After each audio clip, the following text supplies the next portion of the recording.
A diferencia de la mitología griega o de la nórdica, que muchas personas suelen decir, wow, qué increíble, pues la mitología también es muchísima historia, muchísimo conocimiento. De hecho, sus dioses son muy interesantes también, ya con decir de que la mayoría de los dioses cuentan con cabeza de algún animal, es algo bastante interesante. Y bueno, eso es algo que hace muy relevante a Egipto. De hecho, a la actualidad, los dioses siguen teniendo una cierta relevancia. Por ejemplo, tenemos lo del ojo de Horus, que se puede ver, de hecho, no sé si se acuerdan que con el profe Hassan se habló que en una de las aerolíneas está representado el ojo de Horus, porque bueno, es algo representativo de la cultura.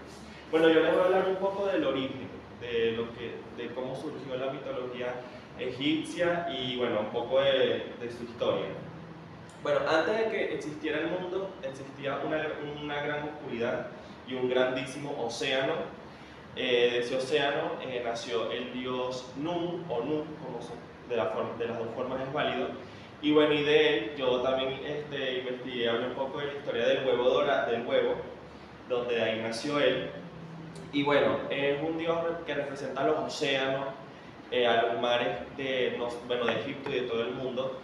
Y gracias a Nun nacieron, bueno, como todos saben la historia de que pues, él se sentía un poco solitario y bueno, decidió masturbarse y ahí nacieron sus dos hijos que fueron, disculpa que ya los nombres, es un poco complicado, Shu y Tefnu. Shu representa el aire y Tefnu representa la lluvia. Cuando ellos nacieron, pues bueno, fueron creados estos dos elementos, de ahí nació el aire y como lo acaba de comentar la profesora, en el antiguo Egipto muchas personas, los egipcios, cuando había muchas ventiscas o muchas lluvias, siempre eran atribuidas a estos dioses.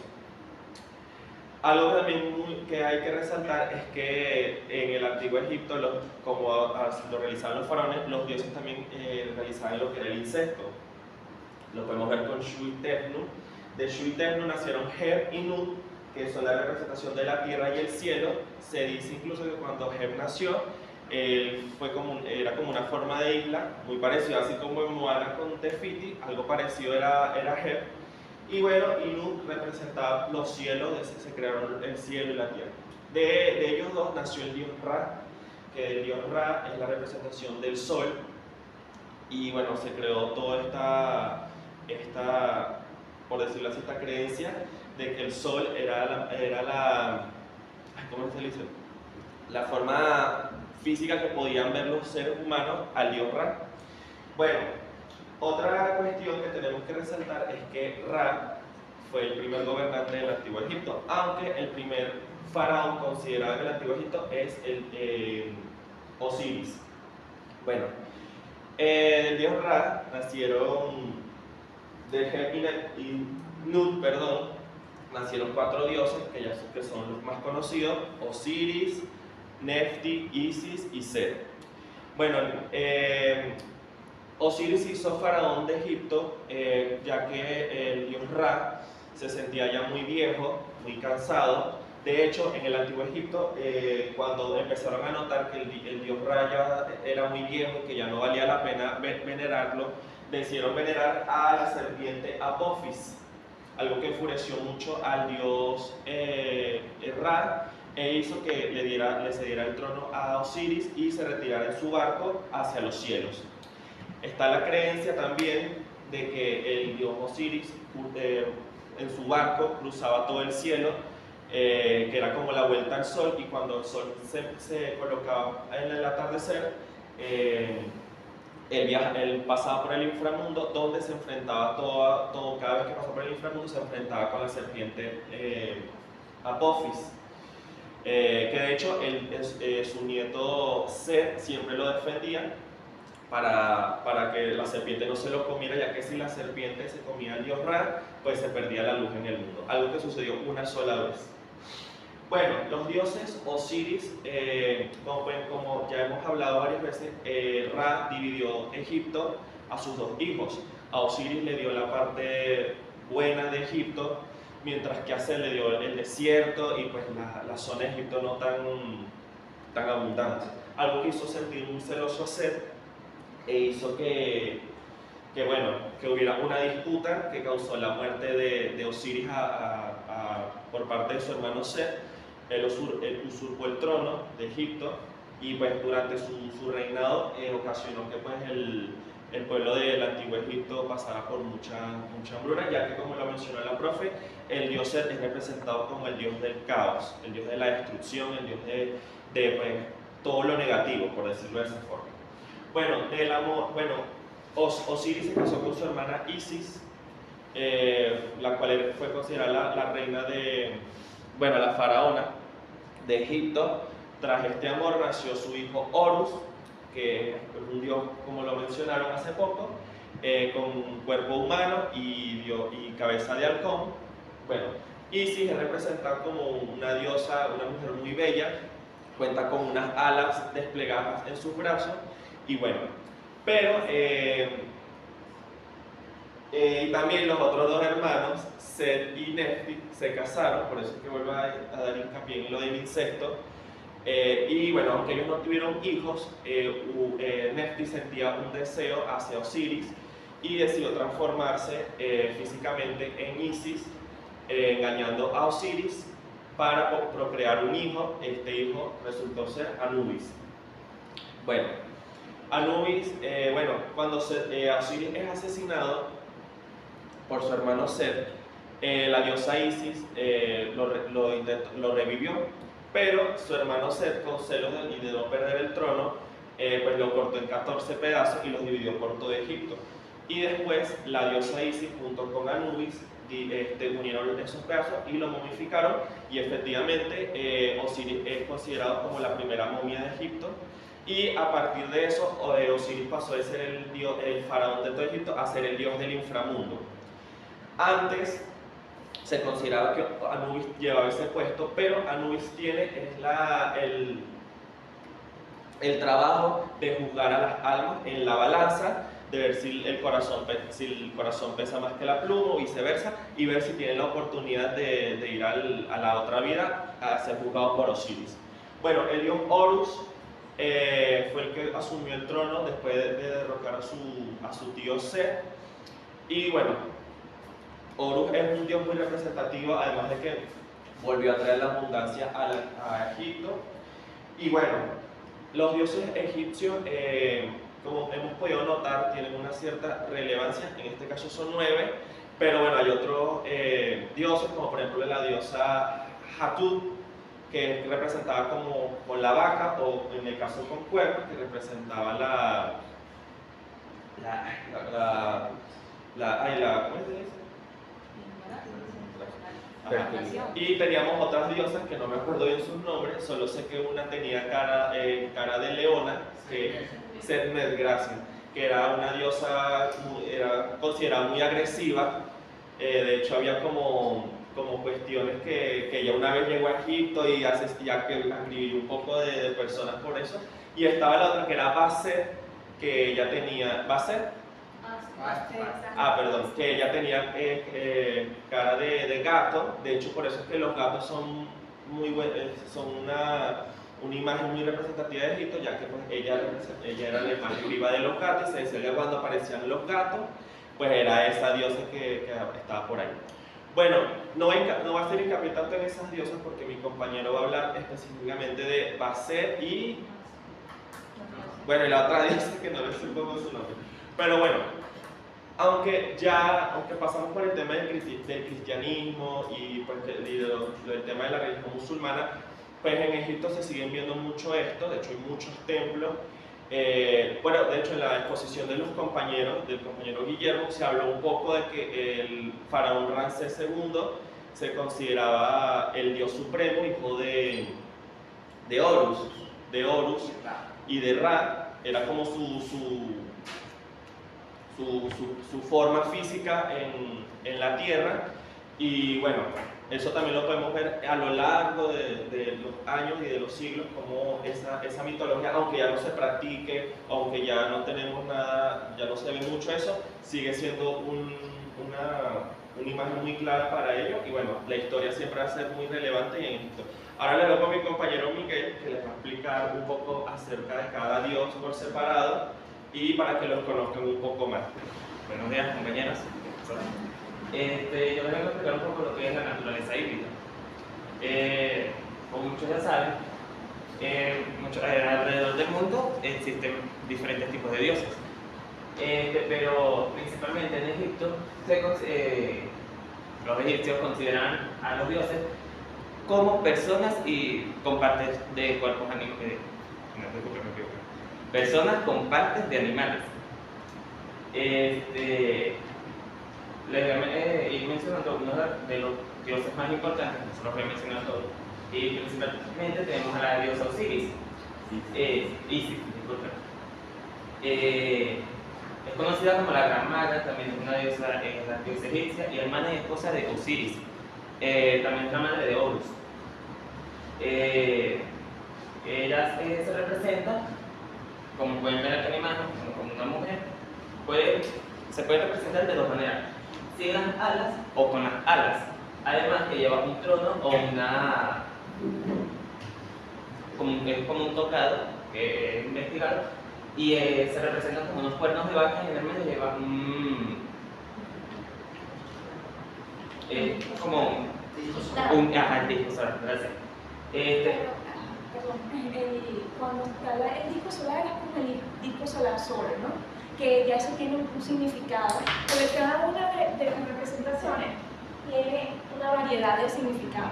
Entonces, bueno, está como cuando aparece como acabas de decir. Está una imagen un poco más adelante y sale sin las alas, sale como con el disco solar, pero contiene como dos cuernos a los lados. Sí, ok, sí, pero pudiese ser que también la veas sin los cuernos. Sí, sí, es que, bueno, sí. Por eso es que podía ser de varias representaciones. Sí. Ella aparece mencionada por primera vez en los escritos que están en 2300 a.C., en la quinta dinastía.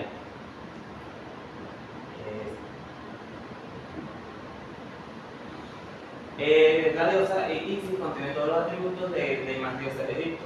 Es una de las 9 diosas que componen la Eneada, o sea, las 9 divinidades adoradas y asociadas a los mitos de la creación Heliopolis. ¿Por qué es considerada la gran maga? Es porque se dice que creó una magia a través de la primera cobra, que de esta Isis extrae el veneno para obligar a revelar su nombre. Es también la diosa de magia, ya que, como haber sido esposa de Osiris, Osiris fue asesinado por su hermano Set. Ella le otorgó nuevamente la vida, que fue la resurrección, y por eso también es considerada la diosa de más allá. Además de ser la madre divina por su cualidad protectora y maternal. Es por eso que se presenta con las dos alas, que eso tiene un significado que significa la protección maternal.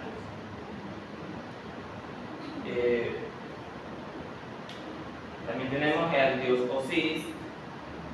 Como les estaba hablando de la naturaleza híbrida, era sobre cuerpos humanos y animales.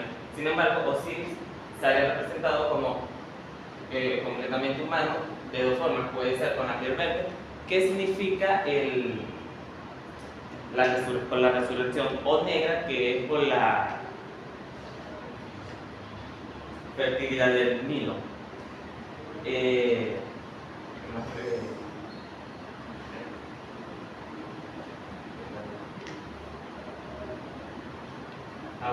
El dios Osiris aparece en los antiguos textos religiosos de Egipto como una deidad cuyo origen se puede remontar a primeros tiempos de la civilización egipcia. El hijo de Nun, la diosa del cielo, y de Heth, el dios de la tierra.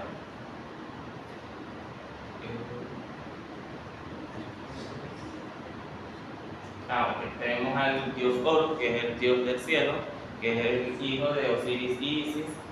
Esto ocupa un lugar eminente sobre los demás dioses en la cosmología del Antiguo Egipto. Se representa como un cuerpo humano y cabeza de halcón. O también puede ser, como se ve en esta imagen, que es completamente un halcón. La venganza de Osiris fue que a través de la muerte de su padre Horus, disculpe que me confundí, de Osiris, él tuvo un enfrentamiento con su tío, el Set era su tío, en el que la mitología dice que perdió un ojo. Este ojo fue restaurado por el dios Thor, que es el dios de la sabiduría. Este se creó como un símbolo, ¿vale? Sí, como un símbolo. Disculpe tenemos al dios Anubis, el dios de la momificación y del cuidado de las tumbas, por decirlo de alguna manera. He investigado y a los dioses también se le otorgaban formas de animales, que es como, no digamos habilidades, sino como o costumbres, ¿verdad?, que podían tener un animal. Como un ejemplo, el chacal, porque se representa como un hombre con cabeza de chacal. Y los chacales, como eran unos carroñeros, ellos pasaban mayor tiempo rodeando las tumbas.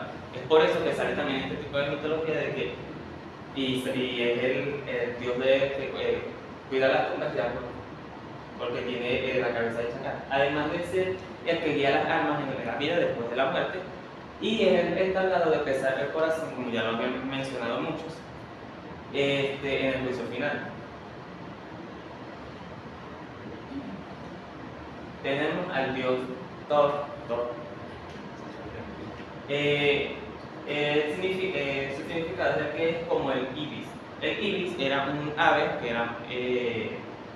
era del antiguo Egipto y era sagrada. Es por ello que sale representado igual como un hombre con cabeza de ibis. Es el dios de la sabiduría, la escritura y la magia.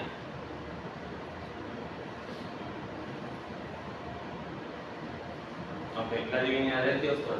Él estaba estrechamente relacionado tanto con el principio del Ma'at, el equilibrio divino, como con la diosa Ma'at, que personificaba este principio y que a veces se veía como su esposa.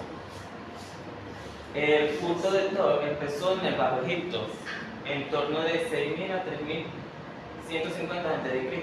y continuó hasta 320 a 30 a.C. La última era la dinastía de la historia egipcia, por lo que el culto de Thor está entre los más duraderos de los dioses egipcios o de cualquier deidad de cualquier civilización. Tenemos a la diosa Bastet, que se pronuncia Bastet. Ella se ve representada como un gato, o también, mayormente es como un gato, pero también puede ser como una mujer con cabeza de gato.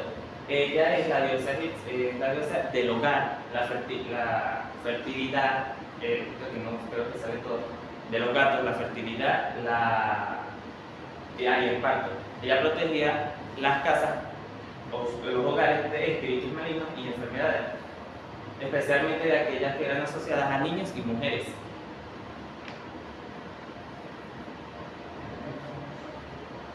Ok. También les voy a hablar un poco, porque estas son las familias divinas. Las familias divinas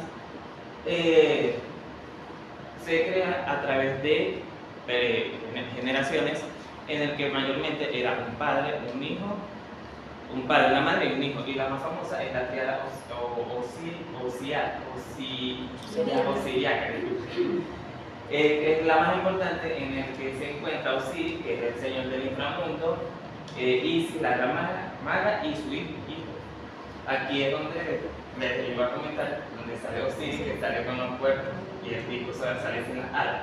Aquí ellos están, Isis y Horus, tienen las dos manos levantadas. Esto significa protección a Horus. Ok, tranquilo, eso se les puede pasar. Ok, tenemos a los dioses centrales, que es Ra, Amón y Tak. Aquí lo tengo más. Como ya lo había mencionado, Ra es el dios del sol de Heliópolis. Y Amón es originalmente un dios local de Tebas, que Tebas fue la capital durante el Imperio Nuevo, fue la capital la función que tuvieron ellos dos eran Amón y Ra. Se funcionaron en Amón-Ra, ya que la mitología egipcia nunca fue estática, sino que fue cada vez más evolucionando y los egipcios comenzaron a unir estas dos deidades y salió este nuevo dios que era Amón-Ra, que significa que es el rey de los dioses. Yo les vengo a hablar acerca del juicio de Osiris. Muy bien, este proceso se llevaba a cabo en la sala de las dos verdades. La deidad encargada de estar presente en este proceso era el dios Anubis. Él era el que estaba presente y, como podemos apreciar aquí, la diosa del occidente lleva al difunto al juicio de Osiris. Ante los dioses colocaban su corazón en un platillo de la balanza y él en el otro la diosa Marte. O sea, estaba representado con el corazón y la pluma. Se dice que si el corazón pesaba más es porque la persona en vida no se encargó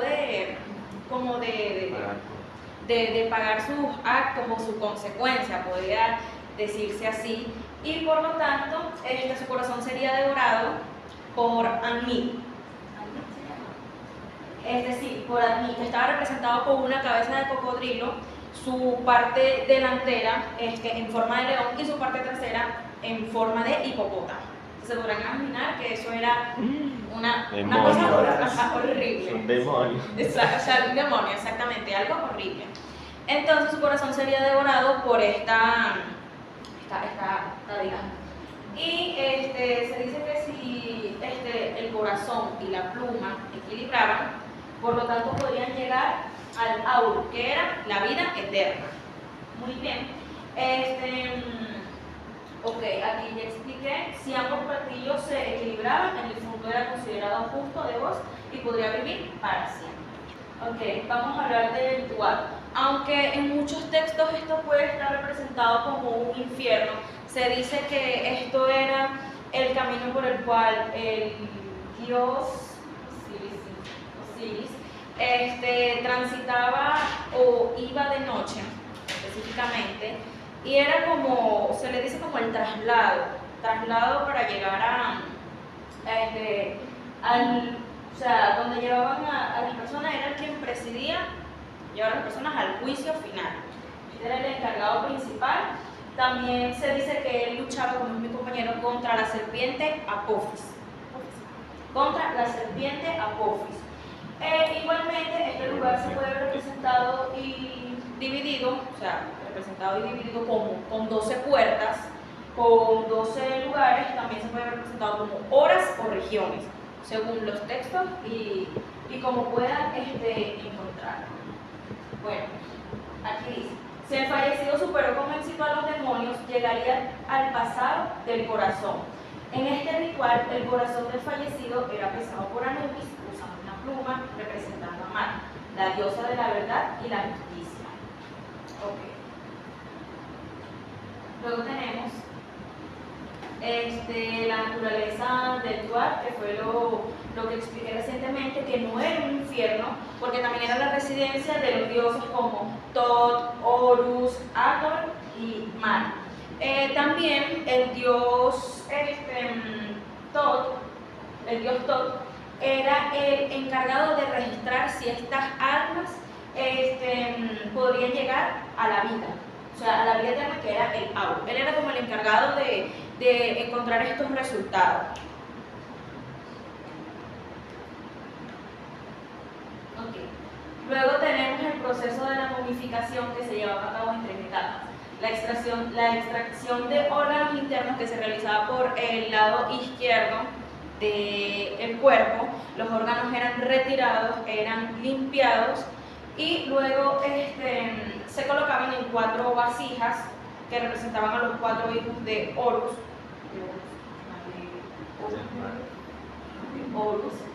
Y se llevaba a cabo el secado del cuerpo por 40 días con el nitrón, que es la sal divina, como se conoce nitrón o sal divina, que ellos también, los egipcios lo utilizaban como un antibacteriano, o sea, que ya se usaba en su vida cotidiana. Bien, y luego de este proceso se llevó el cubrimiento del cadáver, que se realizaba con lino y vendajes. Y cuando ellos vendaban a las momias, ellos aplicaban o le colocaban ciertos amuletos, porque ellos creían que esto le daba protección, camino y les daba guía. También cuando les tocara ir al juicio. Ajá, al juicio, les tuvo. Bien, también se tiene o sea, en este proceso de las momificaciones, cuando se les llevaban en los rituales, los embalsamadores colocaban amuletos entre una capa de lino y otra para proteger a los muertos.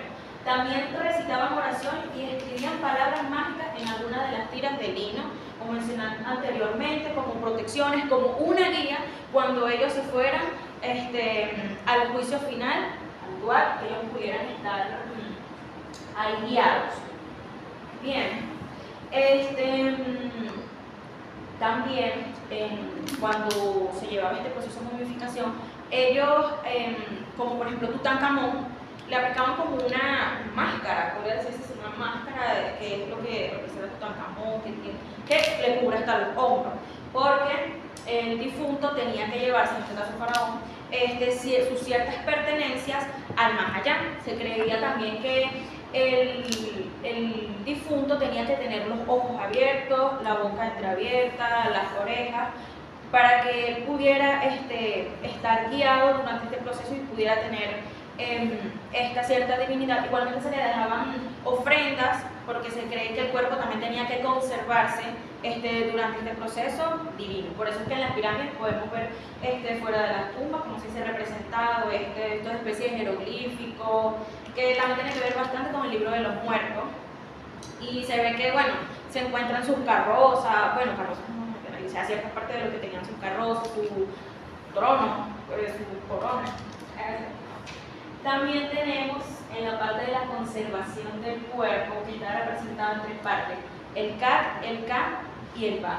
El Kat es el cuerpo físico, que en este caso es el de la momia, como había comentado, que tenía que tenerlo conservado, poniéndole ofrendas, poniéndole sus objetos, ¿verdad? Tenemos el Ka, que es la fuerza vital o el espíritu, que es lo que tiene que ir guiado hasta el lugar. Ajá. Y tenemos el Ba, que es representado como un pájaro con cabeza humana, que era el que viajaba de noche y el que viajaba de noche y llevaba el Ka, que como les mencioné es representado como alma, y se cree que para que estas 3 cosas, el Ka y el Ba, unidos forman el Ah, que es el espíritu bendecido. Bueno, luego tenemos el libro de los muertos, como la profesora me mencionaba anteriormente, que puede ser utilizado, era utilizado como un libro de hechizos, oraciones e instrucciones, también como guía, como una especie de protección y sobre todo conocimiento. O sea, que esto tenía unas ciertas palabras mágicas para que el alma que fuera a ser juzgada no se equivocara y pudiera tener una cierta, no pudiera equivocarse y así fuera aceptado, o sea, bendecido, fuera perdonado durante este proceso. El primer, porque ese libro de los muertos estaba representado en papiro, con jeroglíficos y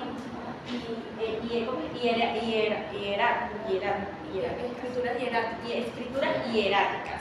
Esto estaba representado en un papiro. Que según lo que investigué, el primer papiro que fue encontrado en el libro de los muertos fue en 1888 en Luxor por unos comerciantes y fue llevado efectivamente tiempo después al Gran Museo que está en Reino Unido. museo que se encuentra allá. Y entonces los papiros con el libro de los muertos se empezaron a escribir obviamente en el año 1000 antes de Cristo. A partir de ese periodo de tiempo es que se tiene registrado que los papiros del libro de los muertos fue. Esta es toda la información, espero que les haya gustado, personas. Bueno, gracias, un aplauso para ellos. Voy a agregar unas cositas nada más para terminar. No te preocupes. Decías todas las bibliografías a veces hablan de números y cosas distintas, ¿no? Eran 42 pedazos en que fue partido. Perdón. Sí, pero no sé dónde, en alguna bibliografía pudo haber sido otro número que lo diga, ¿no? Pero en realidad dice que son 42 pedazos y uno de los pedazos que no consiguió es el miembro de Osiris. ¿Okay? Se quedó muy cerca. Ajá, eso se quedó por ahí, esa es la historia. Él hablaba algo de la mitología en la actualidad, Sí. que a pesar de las religiones que existen hoy día en Egipto, ellos mantienen todavía esto que es identificativo de Egipto, que es la mitología. O sea, ellos porque sean del Islam, no han erradicado eso. ¿Y por qué se los digo? Porque aquí hubo un evento en el que yo participé, que fue el primer evento que yo participé con ellos, y vino una chica que es doctora en títeres, porque ya tienen otros niveles, ¿no? Ella trajo unos títeres que fueron por primera vez en América, trajo unos títeres acuáticos. ¿Okay? Y ella, esos títeres los tenía representados con Isis y Osiris. Y ella era musulmana. O sea, no que era, no, es que yo soy un poquito musulmana, y no. Ella es musulmana completamente, de esas que no comen sino la comida que tienen que comer, no beben nada de licor. Entonces, y ella mantenía esa identificación con su cultura. ¿Okay? Entonces eso sí se mantiene. Bueno, un poco de lo que ella decía, si no pasaba la prueba de lo del corazón, no pasaba a la otra vida, por mal corazón, decirlo así, ¿no? Y bueno, ella acompañó un viaje de características desde el embalsamiento. Entonces, estas cosas de rituales y todo esto, de hecho,